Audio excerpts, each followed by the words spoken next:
Good evening and welcome to the Pompey Politics podcast, where we discuss matters of international, national, and local importance in a measured, balanced, and reasonable way to get to the heart of the matter. I'm Ian Tiny Morris. And I'm Simon Sansbury. Good evening, Ian. How are we Good doing? evening. Marvelous, and it was one of those wonderful things where we've been doing the podcast for a while now, and we've got some friends and some older friends, and popped up on my Facebook memories that it's 5 years since we first started talking to the good people of Let's Stop Aquind, and we've got them back again. We have indeed. We're also joined with their fellow campaigner, one of their fellow campaigners from Aquind across the channel. So, good evening, everybody. Good evening. Hello. Probably the best place to start is if you wouldn't mind just introducing yourselves and letting us know how you got involved in protesting against this balmy idea, which we'll ask you to explain actually what it is all about, in case anybody that's listening isn't actually, or watching isn't actually aware of kind of what the thing is.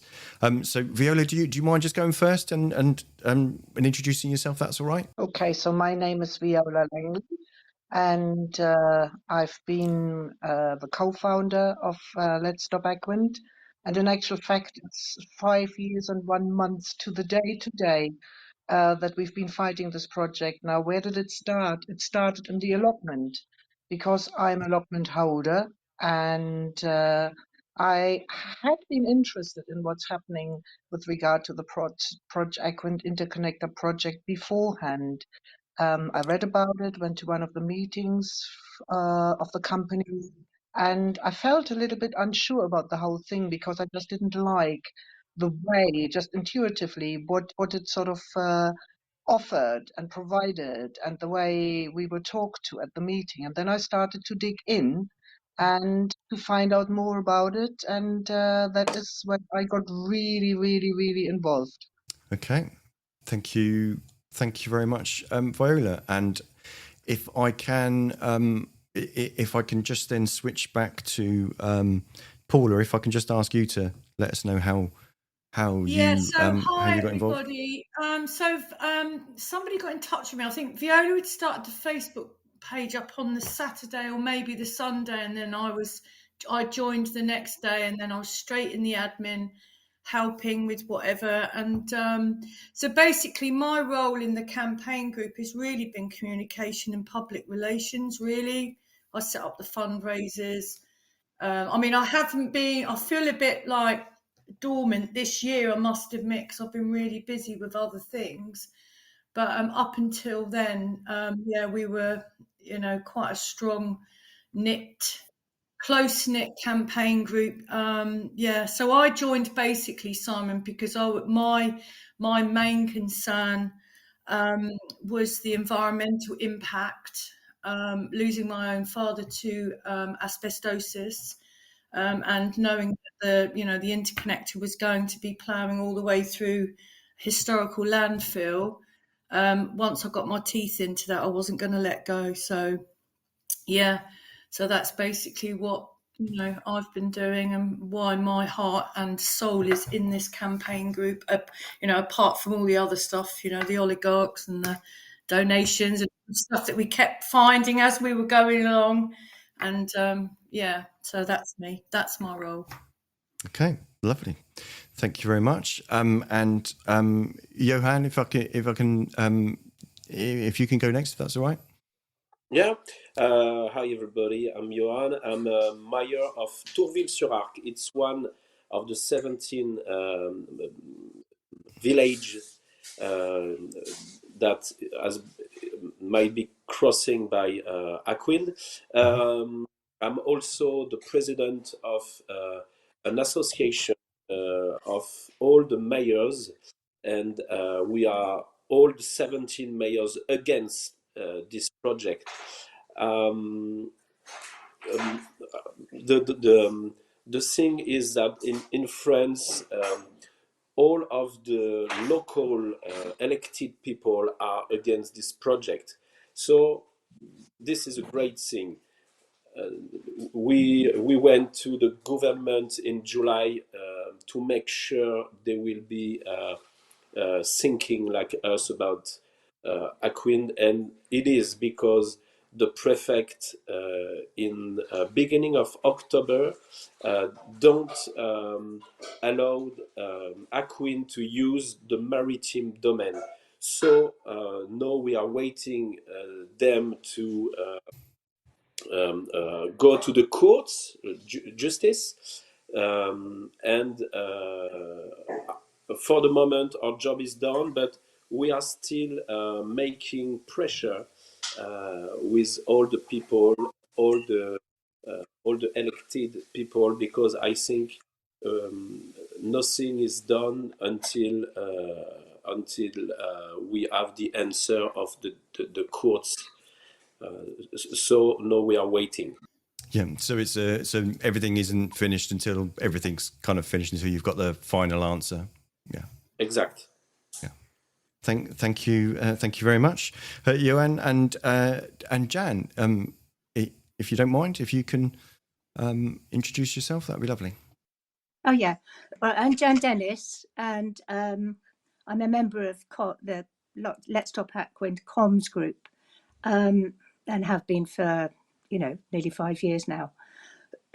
I suppose my main contribution to the campaign is that, well, first of all, I got involved through some friends who had allotments, and they told me about it, and I read about it.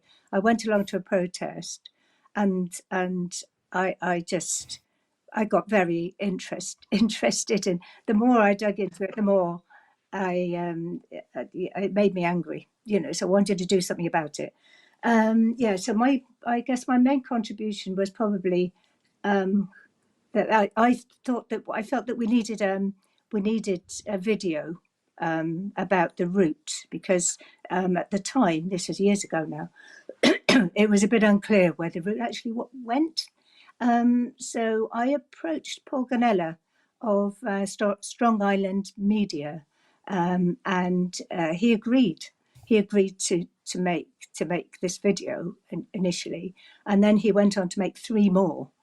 And actually, one of them he actually drove all the way along the route, and he used I can't think what the expression is now, to speed it up. For some parts of it. It was so useful. And by the way, he took over running the website, so he runs our website for us very ably. There you go. There we go. There's the route video. He also made one about all the stuff that's Milton Common, the asbestos that's down there, the heavy metals. So please, do go to our website and have a look, because it's packed full of information. So many thanks to Paul Ganella for his enormous contribution to this campaign. So that was my main contribution, and I've liaised with him throughout, and helped a little bit with the just proofreading captions and stuff. So this is it. That's it. So perfect. Yeah. Lovely. Thank you. Oh, sorry, go on. Okay, so that's probably my main contribution. But other than that, I write stuff and read stuff, and obviously work as a member of the team. Mm-hmm. Lovely. The comms group. I'd like to just say that is my mic on? I'd like to just mention Jane Shepherd, who did our wonderful logo for the beginning, and we've kept that, and it's very recognisable. And also John T, who else was in our admin team, our comms group, that has written with Jane along the way, and then took the job over completely and solely on all the press releases. When we were doing it, it was take us quite a while, and then they came along and they could do it within a couple of hours. So they got that job.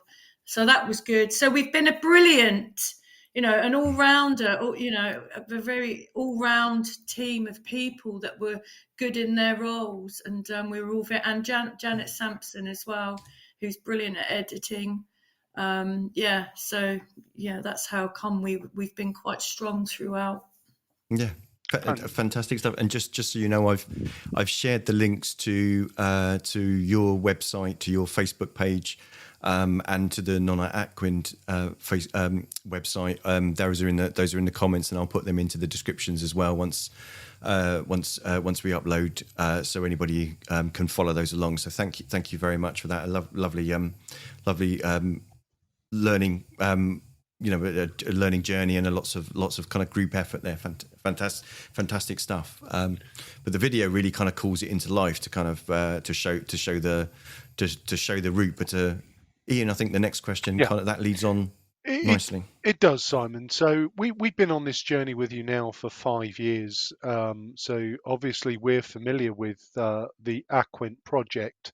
If some of our listeners haven't or are new to this, or what is the, if you can just give us a brief overview of what is the Aquind project, and why does it matter to the people of Portsmouth and the people on the other side of the channel in France? And can I ask that first to Viola, please?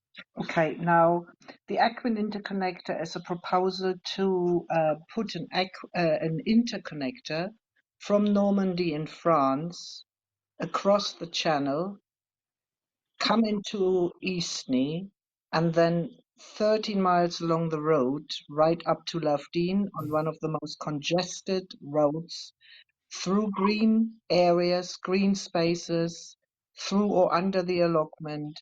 So very, very, very destructive, considering that we are the second most densely populated city in the country. Now, interconnectors themselves are existing, and they are a good idea for exchanging energy between countries. But for this particular interconnector, the route is so destructive, we think, that it should not go ahead. And it isn't just us, it is the council, it's the MPs, it's the residents who say no to this particular route.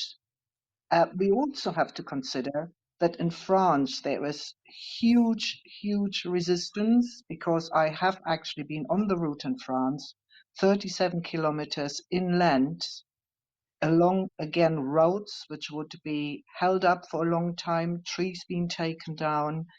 Beautiful, but Johan can tell us more about that a little bit later. So it is a project which, from our point of view, is a no-no.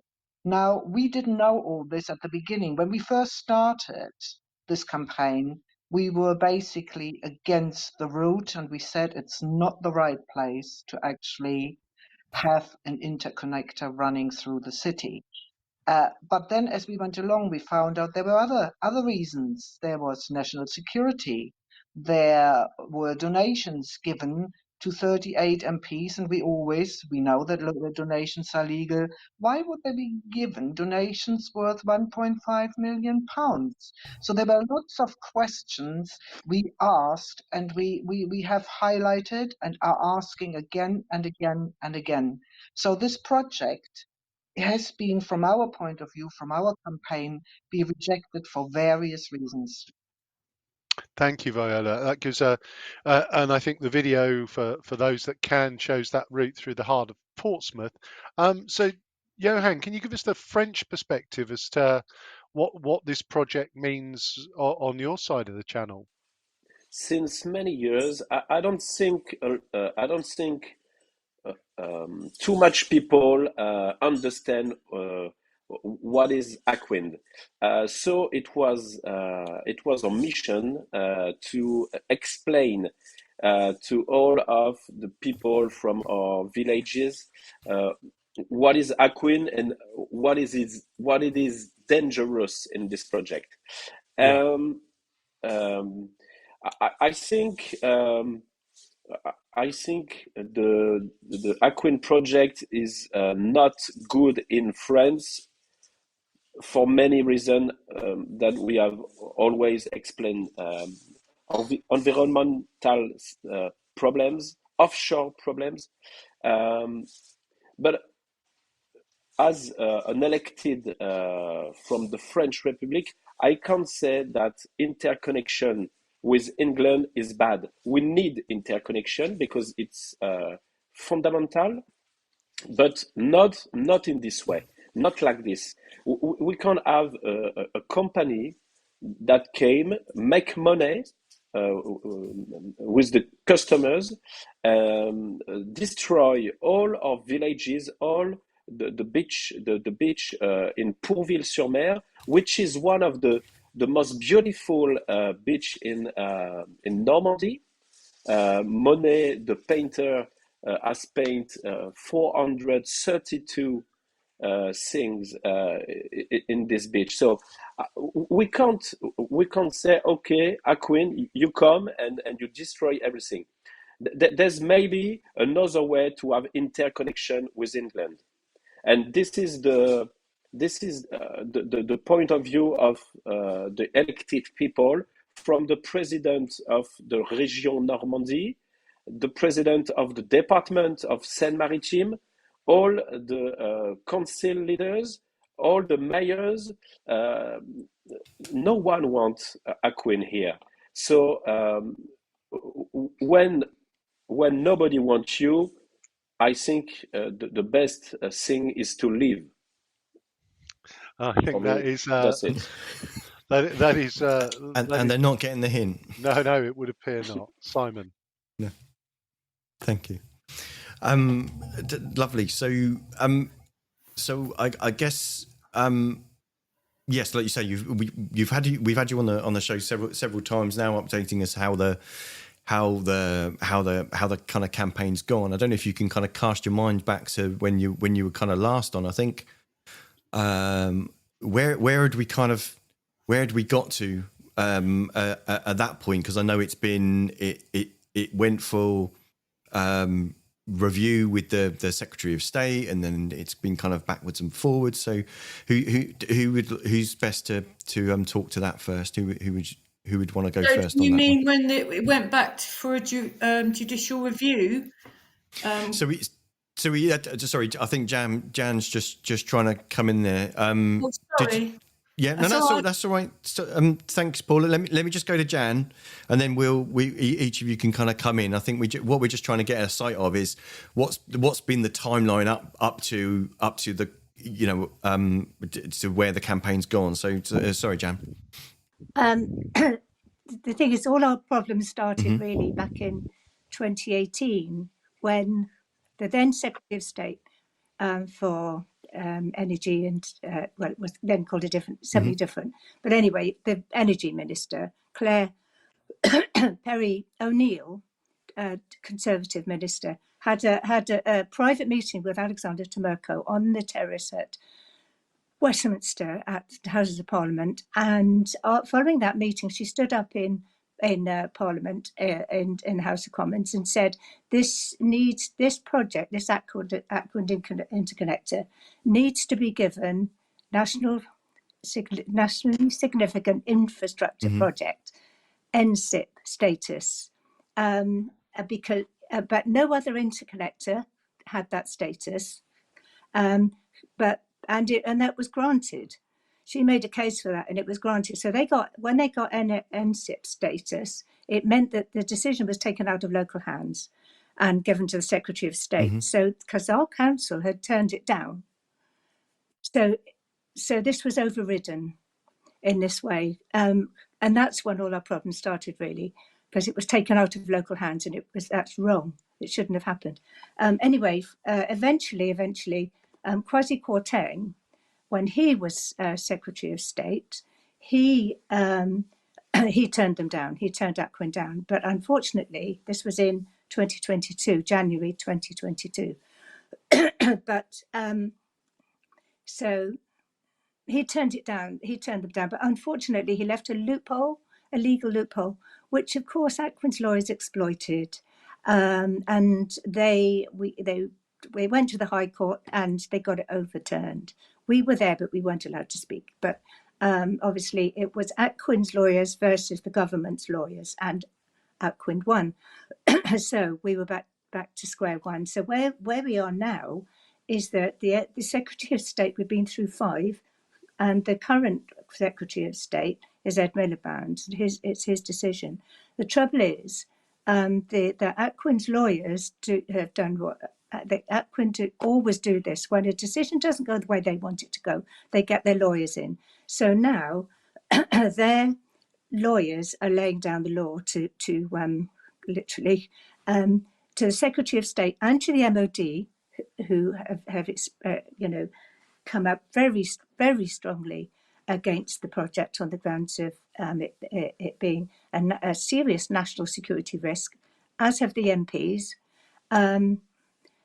So at the moment, Aquind's lawyers and the government's lawyers are kind of, are locked in a legal battle, and really, Ed Miliband just cannot leave any loopholes this time. It's got to be his justification, his reasons for turning them down have got to be watertight, or they'll just send the lawyers in again. That's what they do. That's what they keep. If a decision doesn't go in their way, they challenge it, they appeal, they get it overturned, and it just goes on and on and on. So that, I think that's where we're at now, that our MPs have been superb. They've done everything they possibly can to stop it. Amanda Martin, Stephen Morgan's always been brilliant, and now Amanda is equally brilliant. I mean, she's doing everything she can. But yeah, we seem to be in a kind of deadlock with Aquind's lawyers at the moment, and there's no, all that our MPs ever get back from the Energy Secretary is that there is no timeline and there's no decision yet. So they don't know when they're deciding it at all. They've not given any inclination of any. There's no kind of legal time limit they have to decide by. No or deadline. Anything. There's no timeline. Okay. So it's sat in an inbox of an indeterminate size, and we don't know where it is in the list of things that's in Ed Miliband's inbox. Is basically kind of what that sounds like. Well, there's a lot of argy-bargy going on, between all the lawyers, because the MOD's also Aquind have taken on the MOD as well. Yeah. So so we're all just waiting, but all our councillors have been brilliant as well. I mean, everybody, nobody wants it. It is one of those rare things in politics that seems to have united everybody, regardless of party or position. In whether they're a local councillor, whether they're a leader of a council that's on the route, or an MP, I don't think anyone has turned around and said, actually, I think this is a good idea. Was there anybody else that would Paula or Viola? Was there anything you wanted to add to kind of the kind of how we got here? I would like to add something as well. I think. Sorry. I'll put myself back on. Jen described it very, very well, what has happened. I think just to add is the MOD expressed grave concerns about national security about 15, 16 months ago now.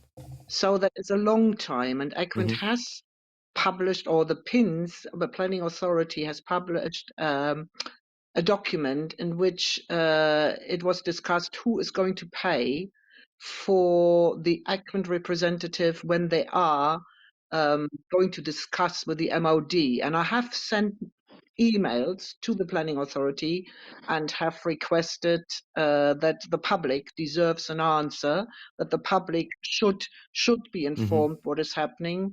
And we got an email back just really referring to, this is now stores. We can't give you any information. And as Jen said, there is no timeline. Now, I think a lot of residents and a lot of people who are actually affected by this route are angry. Mind you, I have to say, and that's really important, and I hope this message comes across tonight, as people think that in 22 the Aquind interconnector was refused and it's all finished and dusted, and it is not, and that is what we are trying to highlight. It is not finished. On the contrary, it's still very much in the limelight, but very quiet in the background, because we can't get access to those discussions, to those talks of the MOD with Aquind, and therefore we are in limbo, like Jen said, and we are waiting. I have to admit, I think if the MOD says no, if the residents say no, if the MPs say no, if France says no, I sometimes don't understand why we have not had a decision.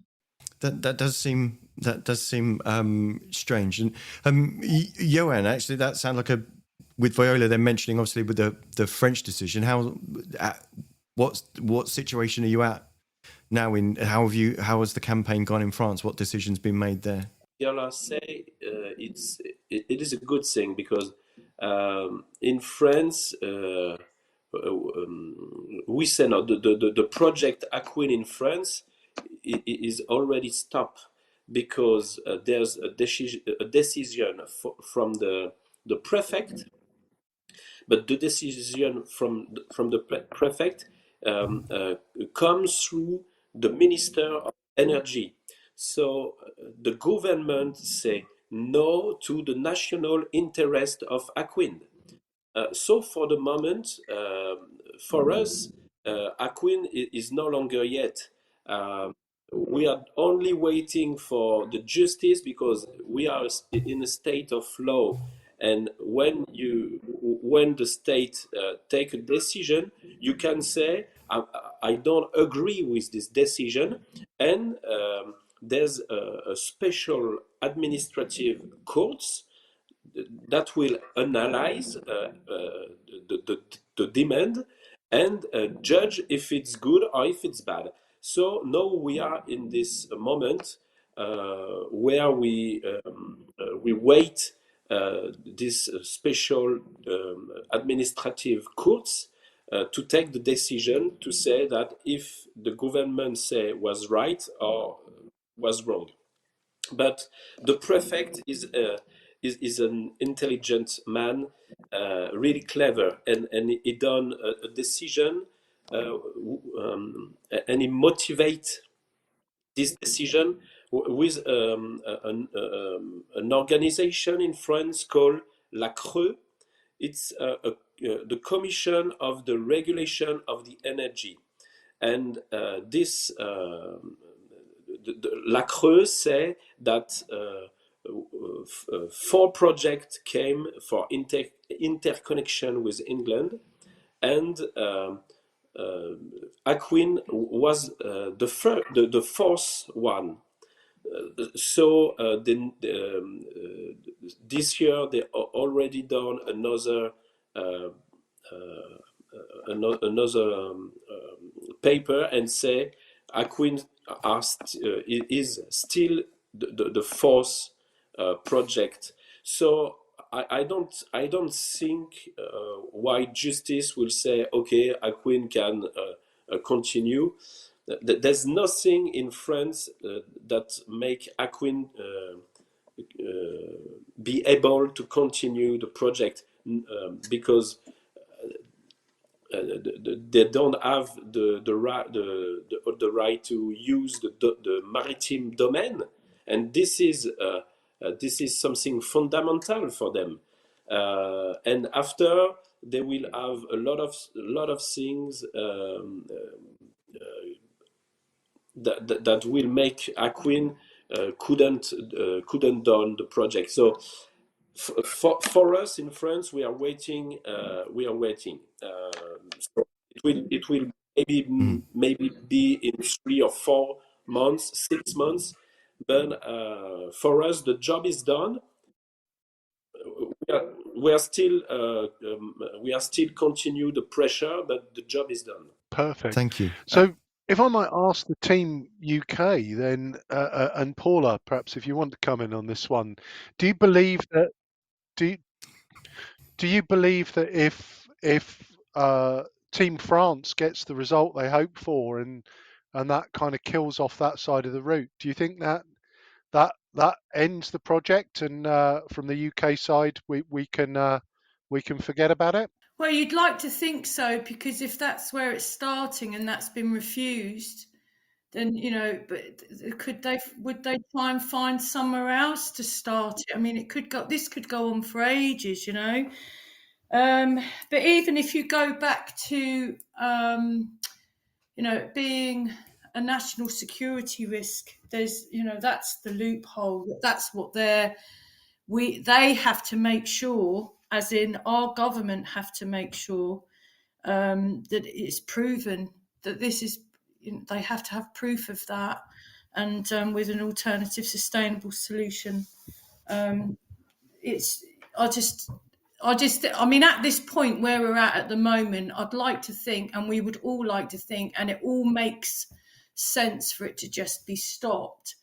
But and we don't really understand why it's taking so long, because I mean, this was stopped quite, the actual decision, even though it was overturned, we're coming up for like nearly 3 years now. Yeah, and on that same vein, and I think you touched on it. If I can just ask this to Viola, obviously we've seen some changes in new MP in Portsmouth North. We've had some new councillors in. Is your sense that that this has always been cross-party in terms of the people of Portsmouth uniting against it? Do you still feel you've got that same level of strong support? Is everybody kind of holding position in Portsmouth? Well, yeah, because even though we haven't got Penny Mordaunt anymore, I mean, who was brilliant with the campaign, Amanda Martin has taken over the helm for that, and she's been great. Even though she's in her first term of being an MP, she's been great. She's written letters. I mean, Stephen is putting 2 letters in. They've been submitted actually to ask parliamentary letters, for questions. So they are still working on it. They're, as a team. Was there something, Viola, you wanted to add in there? Thanks, Yes. Paula. I will answer that question in a minute, but I would like to come back to what Sure. Johan said. I think we have. I really do think we have to be a bit careful here, because we know in 2021 the Privy already said no, and we were then assured that it means no and that the project is finished, and it isn't. So, I think it is a great success we have in France that the maritime concession was not given. But I also read in one of the technical papers where the consultant for Aquind in France, I think he's called Mr. Dubourg, already said that they are definitely going to challenge this decision, and they will go, like they did last time in 21, to the administrative court. So vigilant we have really very, very, very vigilant. And the other thing, to come back to the CRE, which is the equivalent to Ofgem, both organizations actually have been sort of like reading each other's document and have analyzed their need of electricity for France and our need for electricity here in England. And they both came to the conclusion that the Aquind interconnector, in actual fact, is not necessary for us, neither for France. In actual fact, Ofgem stated that it would be too high, the constrained costs would be too high for the consumer, and therefore it wouldn't be good for us to promote this project. So I think that is telling you a lot. Now, to come back to the question, to answer the question, because I don't like not to answer a question, whether we have got the support. Yes, we do. We saw the MPs on Friday, both MPs, and as Paula said, we have a statement from them, which we will put out. We have reaffirmation that they are strongly against this project. We also, they have put 2 parliamentary questions forward, or will do so. We met the council, the leader of the council of Portsmouth and Winchester, and some councillors, because we had to rearrange various things on Friday evening as well. And they are now going to put a statement together reflecting the thoughts of Nonna Aquind, of Let's Stop Aquind, and of the council. And we will be reaffirming that we are united against this project. Fantastic. Okay, so I know we kind of we kind of touched it on it before. Is there any hint about when anybody is going to be making some sort of decision at some sort of point? And Jan, it sounds like I'm back to you for. I feel like apologies if I'm revisiting the same question with you, but it just kind of it doesn't quite seem quite logical that there isn't any timeline going forward? So what's the? Well, just because there isn't a timeline that they can commit to, doesn't mean to say that they're not working very hard. True. To come to bring this to a conclusion. The thing is, what everybody needs to realise is that the co-owners, one of whom is dead, Victor Fedotov, who was the majority shareholder of Aquind, has died. So Alexander Tomoko is now in full control. But these are Russian.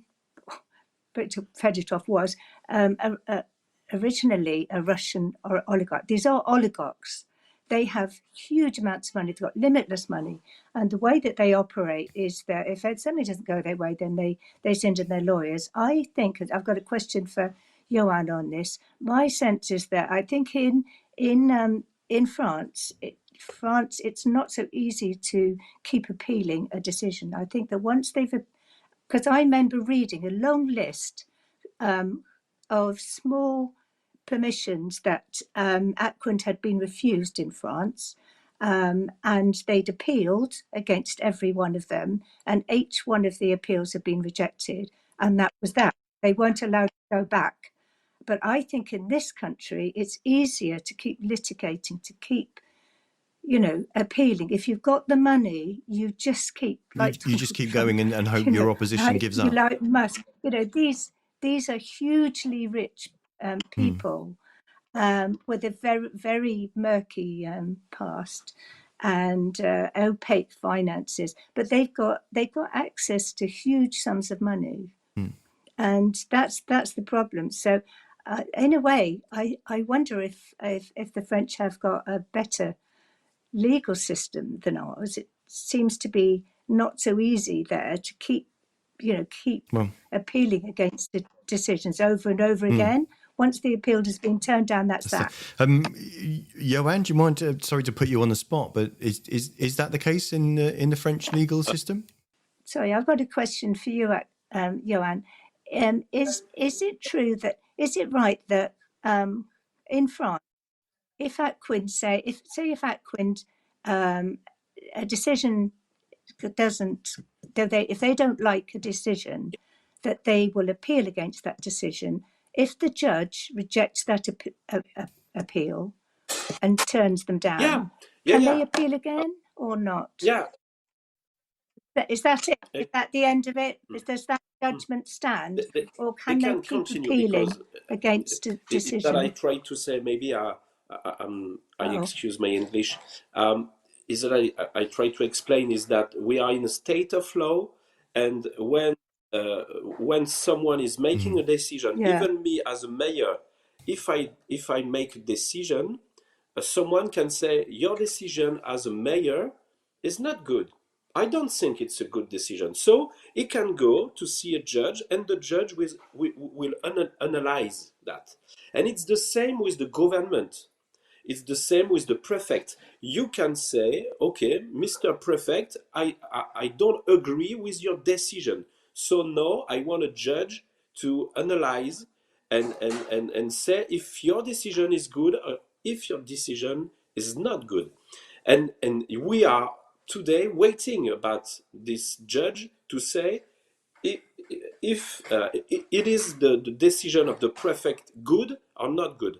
But I talked to the president of the region Normandy, and it used to be the MOD, as you say in England. So he is a really clever person, and he know personally the prefect. And he say, Johan, if the prefect, as a clever person, say no to Aquind, it will be difficult to the judge to say no. So we are. It's a win battle for us, but. We are still waiting for the judge to say something. But we trust in France, we trust in justice, and we trust that we are in a state of law, but when nobody wants something, we trust that this thing doesn't appear. And I will. I'm sorry, but I need to go now, and I will finish to say that it is not that there's this situation in France that we need to rest. We need to continue to fight against it. We need to Yeah. continue to let us the people know that Aquind is not a good project, but interconnection between England and France are good, and we want it.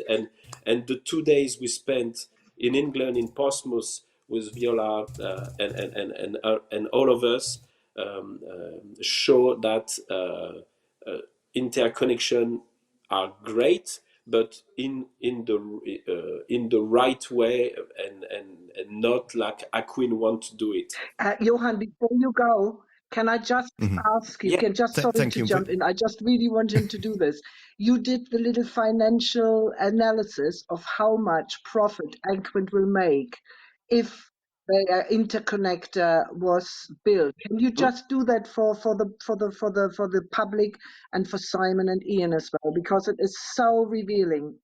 Yeah. La Creux, I explain later what it is, say that Aquind will transfer energy, and it is something like 1,700 billion kilowatts each year.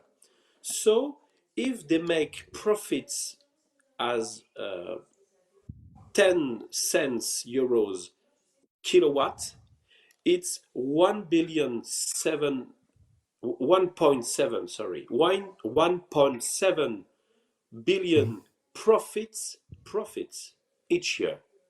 So this project has a real purpose, the purpose to make money on the back of the customers. That's Always has been. Always has been, Johan, hasn't it? yeah. But That's we are. it's going to cost them. Is it something like 1.3 billion to get it started? But they'll be getting that back each year. Yeah, and you know the Mr. Debosc, who is the French director of Aquind, say, why the mayor don't want Aquind? We will give them 3 million euros each year. So I made I analyzed that. So the department of Seine-Maritime will have 2 million. 700,000 euros will go to a council, and 300,000 for mine. But none of villages will touch money. And what is 3 million euros for a whole department compared to 1.7 billion profit? And you know what? Even for 1.7 billion profit, I will never send my land. I will never send my territory for none of 1 euros, 10 euros, 1 billion euros. My territory need respect, not money, not profit. But that's one of our points, so Johan, all along that the consumer is not going to benefit. Yeah. We will not benefit as a city for having this cable. Neither will France. There's no benefit for us. None whatsoever. Exactly. It's just profit for them. It's just profit for them. Exactly. Naughty. Because La Creux say that the real problem is the cost of the project, the profits, and at the end, the cost for the customers. So, so when you are a mayor, you need to take care of the people who live in your city, and I don't agree with that. I need to say, okay, I want not a cheap energy, but I want a just price of the energy. And with Aquind, we will never have a just price, because the only purpose of this company is to make money, not to take care of the Exactly. people, and not to give energy to the people, because energy is like water, is something all the mankind is needy. Brilliant. Exactly. Thank. Like the water companies spring to mind, don't they? They've enormous profits go to shareholders, and meanwhile they're not maintaining the infrastructure. It'll be the same kind of thing. I think Aquind promised to that every citizen would be £3.15 a It's year a better joke. off. Now, actually, sorry to come in, I Hannah. just I don't know what know to spend it it's on. meant to be a joke, but Johan, it's £3.15. not a Yeah. joke. In their consultation document, it said £3.15 gain for the British customer per year. I mean, it's like, you might think we made a joke. It wasn't a joke. It was actually written down Yeah, in a document. no, it So wasn't. if we just No, draw it this was together, because serious. I think it is it feels like an almost classic case of the megalithic giant corporation with almost endless resources. It almost feels like they're just going to keep going until David and eventually Goliath comes to mind. the kind of small, you know. Do you and can I just ask this to Viola, please, because obviously you were there at the start. Do you feel closer to victory than you've ever been, or is it still just like a mirage you keep moving towards, but it still seems a I distance mean, I away? have to say, when I walked home today from the allotment, and I met a couple who hopefully will be in tonight because I sent them the link across. Hi, Liz, and hi, Charles. If I wasn't hopeful, I wouldn't be doing it, or probably I would be doing it anyway. But I do think that we are still a long way away from a decision. How long? I've got no idea, because as we know, the Yeah. timeline or the time has not been set.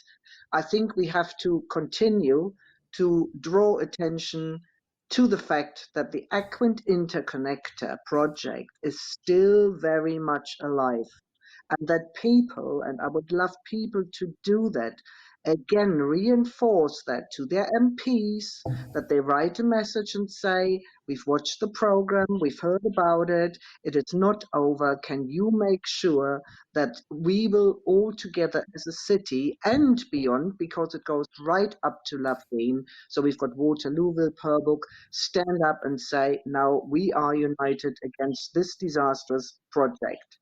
And to be honest, on my way home, on my way with a French group, we drove the route. We started off at Eastney all the way along. It just came all up again.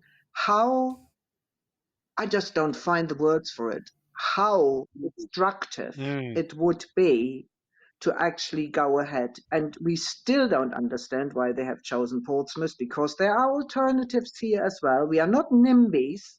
We are really not NIMBYs. But to run it through the most densely populated city outside London, why would you do that? Why would you do that? So what are the motives behind coming to Portsmouth?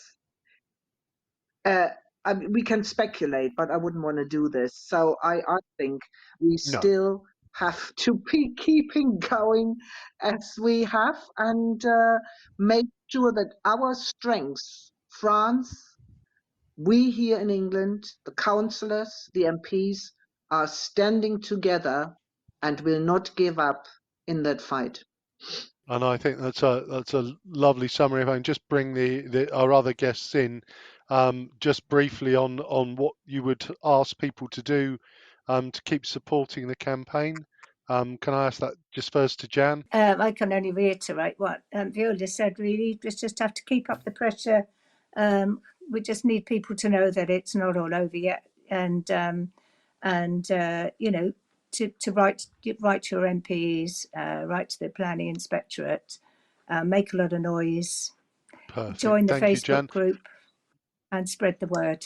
But by the way, we haven't even mentioned the data cable. That's another reason Aquind to do this. because and also let's not forget this is the home of the Royal Navy, and to bring a high capacity data, whole new telecommunication system through the city, through the home of the Royal Navy, it is a massive national security risk, and that can't go ahead. That's another reason it can't go ahead. But yes, so we need to keep making a lot of noise about it. And we're not against interconnectors, as Johan said. We're not either. They're a good thing, but not this one and not in this place. Perfect. Thank you, Jen. Johan, obviously, it's been great work. What would you, if we've got any French listeners, what would you encourage them to do to support the campaign? Everything is done when it's done. The mayor of Le Havre used to say, "On ne vend pas la peau de l'ours avant de l'avoir tué." That means we need to wait to celebrate at the end and not before. So we are waiting the end of this project, but we are still continue to make pressure. We continue to talk about the project Aquind and what it is not a good project, and it's important. It's important for us in France to continue to involve people to be against this project. So we have meetings. We have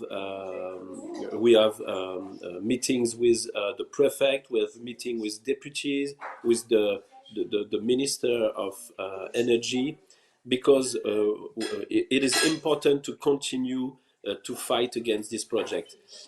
Something is great. Something is great, and we have done something Friday evening, is that all the elected people in France and in England will sign the same document to say that we are against this project, and this is something really important to say to our venue in England, is that we get back with a document signed from all the elected people, and this document say we are all in France, in England, against this project. Perfect. Thank you, Johan. And Paula, if you can just give us a brief final word on what you. you'd encourage people in the Portsmouth in the UK to do. Well, as always, I just think posters are brilliant. You can print one off from our Facebook page, or if you want one, we can bring one round. I think that is a really good way to always get the word out. Shopkeepers can still put them up, because as we say, it's not done, it's not over. We're still fighting this. And we could get as many people to write to the government as well. The pins that's on our Facebook page, the website, the email address, where you can still object, and why you object. I mean, the main thing I want to just say is why we don't want it. It's not just because of the money, it's because of the disruption to our city, of the allotments, the beach, the historical landfill, all the way up the Eastern Road. One lane will be closed for months, not just for a few days. This is months. It will cause chaos in our city, and that's all the way up to Lovedene. This is trenches. So, and that meant, where's all that traffic going to go? So, it's going to cause chaos into our city. Pollution levels will go up even more. We're already at alarming pollution levels. So, yeah, it's raising awareness still, it's keeping it alive, but raising awareness that people still know that it is ongoing and that we are still fighting this company. Thank you, Paula. Aquind. Thank you. Brilliant. So thank you to all our guests tonight. Thank you. I hope you won't take this the wrong way, but we've done our 5th anniversary show. Let's hope we don't have to do our 10th. So if we can get all of the political parties in the UK and France to align against one thing, I think it tells us enough that it's not a good thing. So you've been listening to the Pompey Politics Podcast. I've been Ian Tiny Morris. And I've been Simon Sansbury, and our guests have been Paul Ann Savage and Viola Langley and Jan Dennis, from Let's Stop Aquind in the UK, and a special appearance from Johan from Nona Aquind from France. So thank you very much for joining us. Sorry for eating into so much of your evening and interrupting your evening. So I've been Simon Sansbury. You've been listening to the Pompey Politics podcast. Please do follow the links that we've put into the descriptions and into the chat if you'd like to find out more about this campaign to stop this bloody stupid idea. But we'll see you for our next show, and see you soon. Thank you very much.